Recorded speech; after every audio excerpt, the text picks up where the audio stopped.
Sexual overperception bias. What is sexual overperception? Sexual overperception is a tendency of mistaking people's actions as sexual attraction or romantic interest, even when there may not be clear indication of it. It can happen in different situations and environments. An example of this is misinterpretation of friendly behavior or body movement. Explanation of sexual overperception 1. You've probably heard of something called a type 1 error before. This is a false positive error. So let me give you an example. Pretend a man walks into a bar and he's looking around and he sees that some women just happen to be glancing at him as he's walking in. He's probably thinking, oh yeah, they want me, when in reality, they don't. This is known as the sexual overperception bias, which is defined as the tendency to believe that others are more sexually interested in you than they actually are. Now, this may come as no surprise to you, but males are more likely than females to have this bias.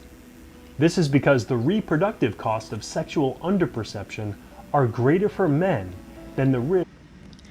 Paul explains how sexual overperception is represented in different situations. Sexual overperception includes the misinterpretation of actions and body language, where usually men are more susceptible to than women.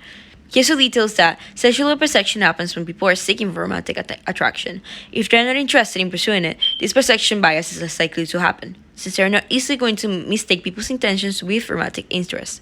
I found this video informative and a good example for this assignment, since it provides a more detailed and concise explanation of this bias.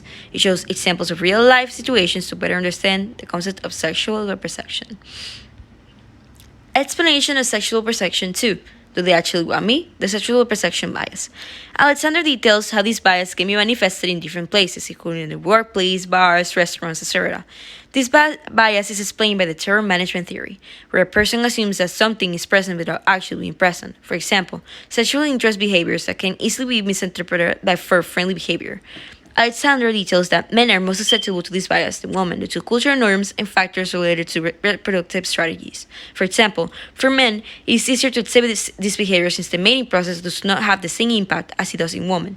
I found this article interesting since it addresses the origin of sexual overperception, common misconceptions, and the different theories behind it.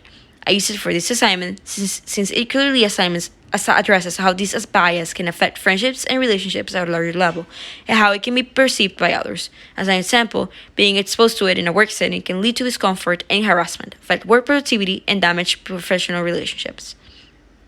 Example of sexual overperception in movies. I've never told anyone this kind of thing before, but I've never felt this way before. I think I have a crush. Oh, really? On Nelson Muntz. But he's a creep and he chipped one of my permanent teeth! But I bet underneath he's a sweet, sensitive person. Like you. I guess you could say I want to bring out the Millhouse in Nelson. But I'm all Millhouse! Plus, my mom says I'm the handsomest guy in school. When she sees you'll do anything she says, she's bound to respect you. Sure! What's a big sister for? Milhouse represents this bias by thinking Lisa is interested in him when she mentions she has a crush. Also, he starts to belittle Nelson and demonstrates his ego by showing increased body language and a braggy tone regarding his looks and personality. I've never told anyone this kind of thing. How does understanding this bias inhibits good decision making?